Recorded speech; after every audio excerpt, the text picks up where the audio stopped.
I'm Richard Hollingham, and this week in the Planet Earth podcast, I visit a high-tech lab helping to predict Europe's future climate. The laboratory generally is pretty idiot-proof. It's designed to be robust. Sorry, I'm not calling you an idiot. Sorry. I'll also be talking to one of the UK's top climate scientists about communicating global warming and why size is important for bees. I'm at the Centre for Ecology and Hydrology on the banks of the Thames at Wallingford in Oxfordshire, and without wishing to tempt fate, I think it's reasonable to assume that spring has finally arrived. You can hear the birds chirping in the trees, the flowers are budding, I've even seen a butterfly. But look around the English countryside and you'll find animals or plants that shouldn't be here, from muntjac deer to mitten crabs, harlequin ladybirds to tree of heaven. Beautiful names with a damaging impact. Invasive species are reckoned to be one of the world's greatest threats to wildlife. And when you factor in a changing climate, the situation could only get worse. Well, with me is David Roy. David, they're called invasive species, alien species, non-native species. I mean, what sorts of things are we talking about? There is a lot of terminology around this subject. So let's start off with alien species, which are things which are brought to an area through man.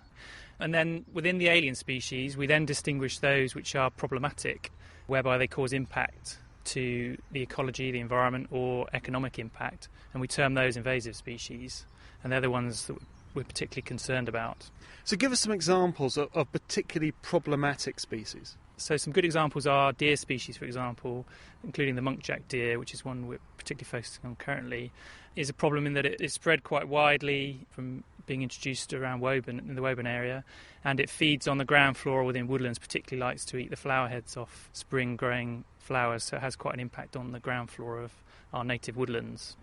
Now, you're looking particularly at climate change and invasive species. What's the link there?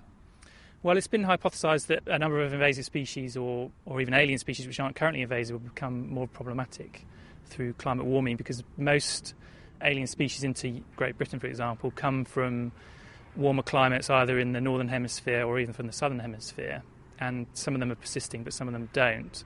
So we're feeling that more species will become established. These are species which are probably already arriving through the impact of man. They're being transported to Britain through trade or contamination of plant material, but aren't currently causing a problem because they can't establish. But if the climate becomes more suitable to them, then they may well begin to spread. And equally, there are species that we know are currently restricted to buildings or glass houses because they're typically warmer. Those sort of species may well be able to survive in the wild. And you want people's help to monitor, I think, 6 species. We've launched a project to monitor 6 species which are known to have an impact on the environment and the public can identify relatively easily and potentially are likely to see, to raise awareness of the problem, but also to track the spread of these species which we know are causing a problem in the environment. The project's called RISK, and we've had some success in this approach in terms of tracking the spread of the harlequin ladybird, for example. And the general public being everywhere, and the eyes and ears of detecting wildlife are incredibly valuable in telling us where these species are turning up. And one of them is the muntjac. The muntjac deer is on the list, and I expect many people will be seeing it in parks, woodlands, and even in their back gardens.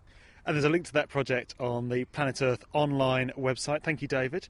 This is the Planet Earth podcast from the Natural Environment Research Council. Only a few months ago, it seemed that most people had accepted that not only was climate change real, it was our fault. But after leaked emails, IPCC errors and a cold winter, a recent opinion poll suggests that many have lost their trust in climate science. So where did it all go wrong? Richard Betts is one of the UK's leading climate scientists and heads climate impact research at the Met Office. I asked him if evidence for climate change had become confused with belief in climate change. When it's a scientific issue, it shouldn't be about belief. It should be about evidence. And the evidence on climate change is, of course, that the world is getting warmer, and it probably is due to increased greenhouse gas concentrations due to human activities. To really understand the evidence properly yourself, you have to look into it quite deeply. If you're not doing that, then you have to be accepting what other people are telling you, and that's where the level of belief comes in, I expect. So is this a failure of scientists to communicate? I think scientists should take more responsibility in communicating their work to the wider world, because often the communication can, not in all cases, but sometimes can be done by those with a vested interest in either a good story or in promoting a particular message. When it comes to actually making hard decisions about climate change, particularly in adapting to climate change, you want to know what are likely changes or plausible changes, which may not necessarily be the worst case scenario.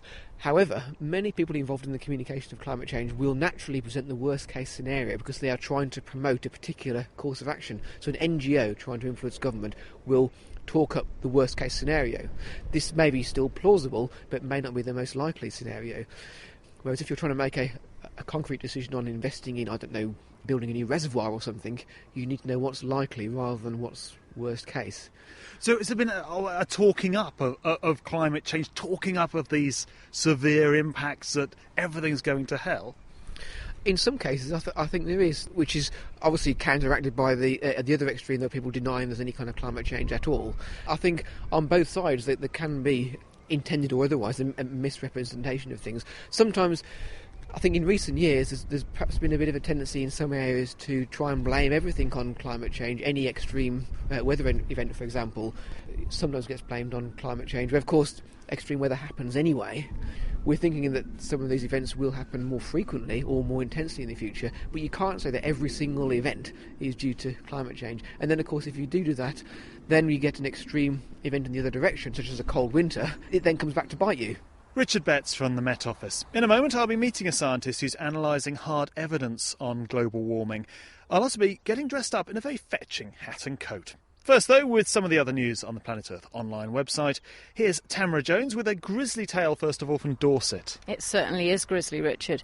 And scientists from the Natural Environment Research Council's Isotope Geosciences Laboratory have discovered that a pit full of decapitated bodies in Dorset were those of Vikings. Workers discovered skeletons last summer whilst making way for a new road. And because the site is next to Europe's oldest Iron Age hill fort, called Maiden Castle, archaeologists thought that they must have been Iron Age. But carbon dating suggested the bodies dated back to the time of the Viking invasions. After analysing teeth from the bodies, the researchers discovered that the victims grew up in a much colder climate than that of Britain's.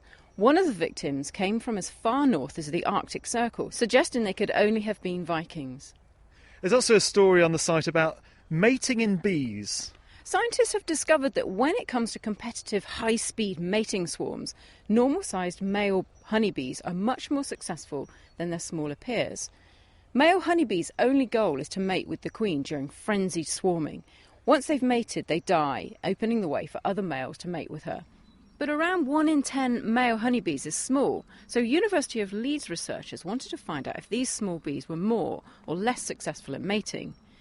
Only the queen is supposed to lay eggs, but some female workers stray from the party line and lay eggs in worker cells, and it's these eggs that develop into smaller males.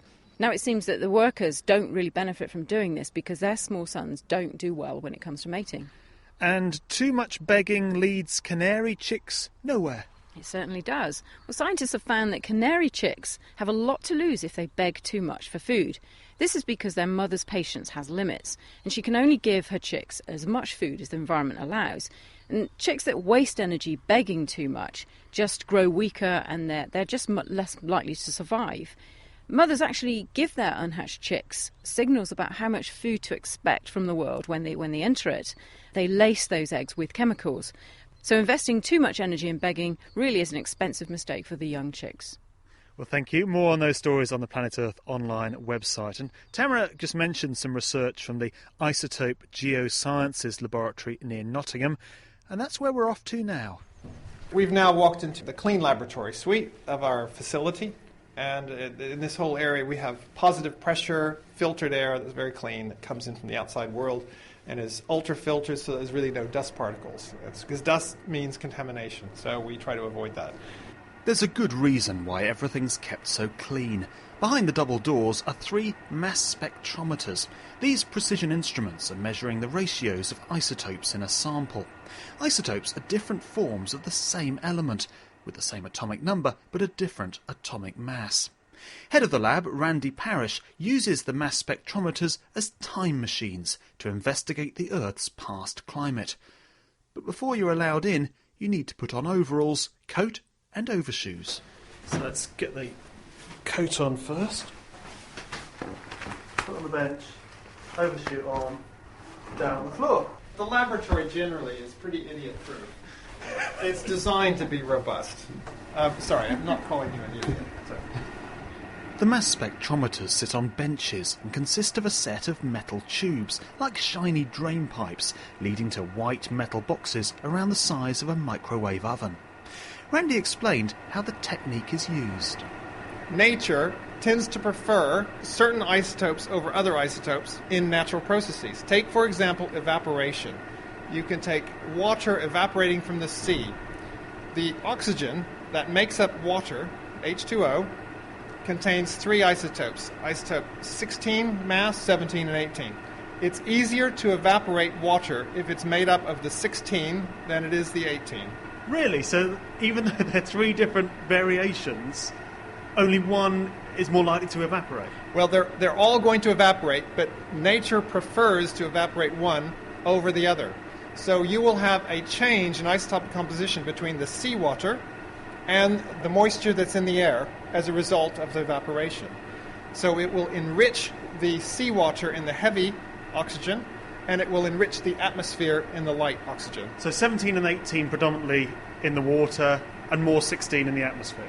That's right. That's the general idea. Good, okay? I'm following so far. Okay. So if that packet of moisture arises in the equatorial regions and then moves northwards and then falls as rain or snow in northern latitudes, it will be enriched in the lighter isotopes. And so you can use this variation to study processes, turn it around to infer how much evaporation is taking place in a lake, for example. There are many other ways you can do this. For example, during periods of glaciation, you are going to store a lot more of the light oxygen in the Antarctic ice cap. So when we have periods of glaciation, we see the oxygen isotope composition of fossils that grow in seawater change because of all that light oxygen that's basically tied up in the ice sheets. That's incredible. So you can tell all this just by analysing a particular sample, a particular chunk of ice. So we're building up a story. If we go and take a core of the ocean anywhere on Earth and look at the sediments, what we'll find is small fossils made of calcium carbonate mainly. So we can take those fossils in the layers of the ocean floor and we can measure their isotope compositions, and we can actually reconstruct by essentially making a chart of wiggles. The wiggles tell us when you go from, say, glaciations into interglacials, back into glacials, interglacials, and so forth. So you can build up a past record of the Earth's climate by analysing fossils? Yes. In old parlance, it's like a tape recorder. The sediments in the ocean record aspects of Earth's climate as they accumulate on the ocean floor. That's all very interesting, but how can you apply that to the future? Studying aspects of the past climate is very important because when you see major changes, and this could be due to natural past rises in CO2 that were very dramatic, or drops in CO2, one or the other, you need to know how fast it took place and when it took place. If we know that, then we can feed those kinds of rates of change of climate or CO2 or whatever the parameter is into climate models. So climate computer simulations. Computer simulations, global climate models, which are the basis of predicting all future climate. So we have to make sure, if we're going to base all of our economic policies, political policy, all sorts of things on these projections that are based on global climate models, we need to believe in the models. We need to know that they are reliable and can accurately predict things in the future. And the fact is that all models are imperfect. They're only as good as the data that goes into them. And some of the data that we know must underpin these models comes from the geological record of rapid climate changes that isotopes help us unravel. Head of the Isotope Geosciences Laboratory, Randy Parrish. The Planet Earth podcast is produced for the Natural Environment Research Council, and in our next edition I'll be reporting from inside Britain's biggest donut. I'm overwhelmed by their ingenuity, their enthusiasm, and the just astonishing range of different science that they do. Do join me next time. I'm Richard Hollingham from Wallingford in Oxfordshire. Thanks for listening.